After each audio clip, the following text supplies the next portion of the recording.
Hello guys, MikuChibi here. Welcome back to our Sword Art Online Factor, and in this video we're gonna talk about weapon prophecy, level cap raise, and the prophecy skill that got added into Sword Art Online Factor.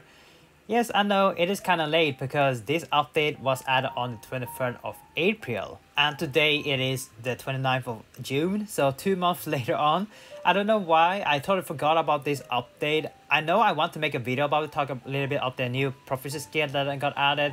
But then I just totally forgot about it. I think it was yesterday I got reminded that I have to update the tracker, the release tracker for the weapon prophecy skill that got added. So I was like, oh yeah, I totally forgot about it. So I made an update to the release tracker. So now you can see this is a new update. So now you can track with the new prophecy skill that got added. So we have the flame glow, the every single element glow, and also the last one, the newest one, level 105. So now it got added. And also I made sure to calculate the amount of release crystal you need. And now the total goal is 45k release crystal, which is a lot. 45k, that is a lot. And if you look into the market, how much they cost around between 700k to 800k call. Yeah, I don't want to see. Actually, I want to see now. And let's see. So 5,000 times, let's say 700k for each one. Holy, 31 billion call. Good luck getting that much. Used to buy the release crystal from the market. Yeah, good luck. If you want to max out your weapon prophecy skill on each weapon, your sword, your dagger, your bow, in total it's gonna be 45k release crystal that you really need. And I have only spent 6,300. That's it. So I kinda far off. So yeah, that is the update for the release tracker. I will post the link so you can just make a copy. Make sure you have the newest copy. And for this one, we have the weapon prophecy skill level cap raised from 100 to 105. So that is new. And if you check the level requirement or the EXP you need to level up to 105 from 100, we do have the chart here, which is here. So from 100 to 105, you will need 2 million weapon XP.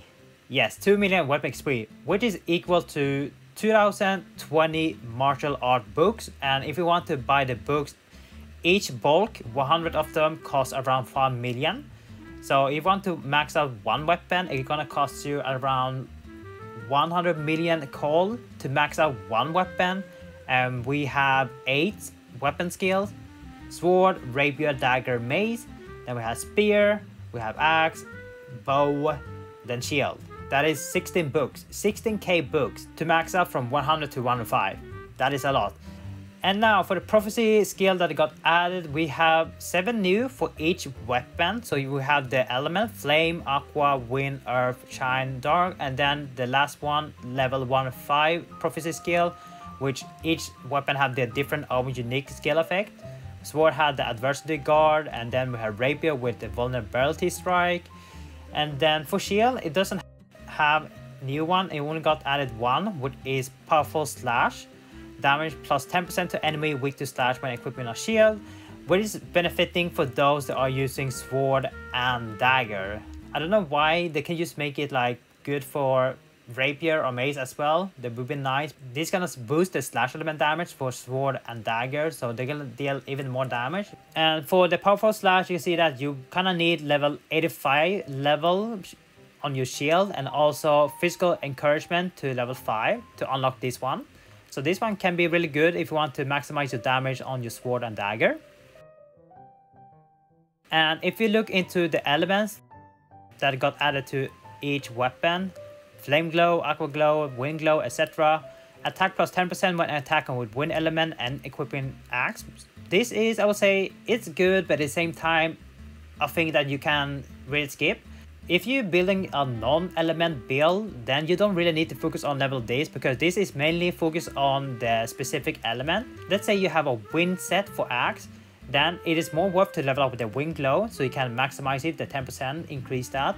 So you don't really need to level up the aqua, flame, because you don't have a build for that, right? So you can pretty much skip this one and level up them later on, once you have a decent build for fire axe build or water axe build. If you have wind set on axe that is really strong and you want to maximize damage, then you better prioritize the wind element damage before prioritizing other element. weapon level at level 50 and sword skill mastery at level 5. So once you reach level 50 and also have unlocked sword skill mastery level 5, then you have access to the element. So that's really good. And if we want to look at the newest, the 105 proficiency skill, let's start with sword, which is the adversary guard. You need 105 and also flame charge level 5. All right. So the newest one, 105, it gives you flat defense 100, which is really good when equipping sword, and HP is 25% or lower, which is really good if you're playing a low HP build. With the passive fortune, which gives you a lot of defense when your HP is low, and also works pretty well with SBS if you have that, the Starburst Stream Kirito, which we can have a look actually. Whoops, that is wrong one. Name Kirito, then we look for SBS, the Battle of Life or Death. Let's see the bonus here. When HP is under 25%, critical damage 100%. So yeah, so this one synergizes well with the prophecy skill, the adversity guard. This is really good. So if you are playing around SPS, then you definitely want to level up this. It gives you extra flat 100 defense, not a lot, but hey, that is something, more damage. So this is a really good one. Let's see, let's have a look on Rapier. It gives a flat 200 flat attack, which is good, and a buff to increase crit rate is activated. Okay, I mean, that's really easy. If you have a skill that is buffing peak descent, you already achieved that. So really good here. Vulnerable Strike, really good one as well on 105.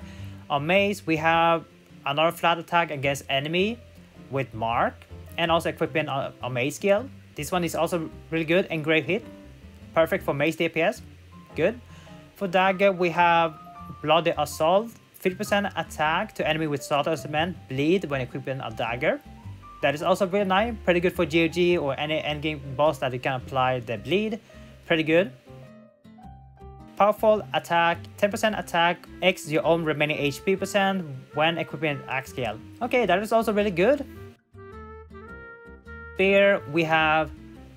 Oh, this one, Army Decay Switch. Gives a 30% chance to add Armor Decay debuff, which increases damage taken by the enemy when attacking with Switch, and equip a Spear. Really? Really, Bandai?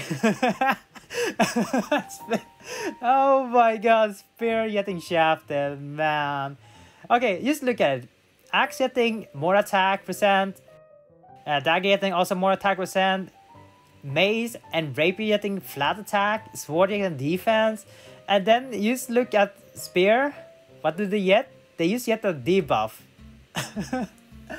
Oh my god, Spear doesn't even get more damage. Like the order skill gets damage, attack 10% for the element, right? But then we look at the level 105 Armor Decay. I mean, Armor Decay it's good, but you have 30% chance to apply that. Like why?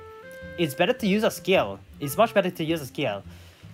I don't know why they're just doing this. Why can't Spear get like a damage proficiency skill? It will be better. Unless Bandai really want to make Spear as a sport build. Maybe, who knows? This is kind of stupid, but 30% chance. If they increase it by maybe like 60, 70, it will be better, but 30%? No, this is really bad. I don't think it's really worth to level up. This is pretty bad. So yeah, Spear main, sorry, but you guys got shafted by Bandai.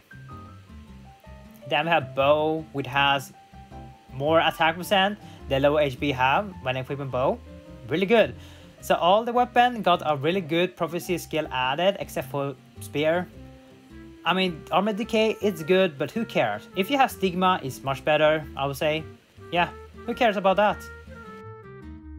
So that was all the weapon prophecy skill that got added, and if you're wondering how much release crystal you need for each element, and also last one, like I said, I do have the tracker updated. So if you want to level up the Flame Glow, for example, you need around 235 release crystal to max it out to level 10 for sword only. And if you want to do for each element, you're gonna need in total 1410 just for sword. Then you have to add on Rapier, Dagger, Mace, Spear, Bow, Axe. Yeah, they're gonna be a lot. And for last one, the level 105, you're gonna need 515 to max it out from level 1 to 10. That is a lot. use more grinding for you guys. For those that are focused on leveling up your weapon proficiency, I wish you guys good luck, and hopefully you guys didn't have to wait for long, because I totally forgot about to update the tracker. But now here you go, yeah, the tracker is now out. It has updated, so you now have the newest weapon proficiency skill, the element, and also the last one, the proficiency skill number 27. So yeah, so that is my thoughts on the weapon proficiency skill. I mean, it's pretty good, really good if you only focus on one specific element. That's good. You don't need to level up the other ones if you're not playing around that. So if you're playing around wind, you focus on wind, and you can pretty much save your release crystal for other stuff. You don't really need to level up aqua, flame, or earth if you don't really have that element. And then the last one, 105, looks pretty good except for spear. Spear got shafted, pretty much. I feel bad. Either way, that's for me. Thank you guys for watching. See you guys next time. Take care now, and bye bye.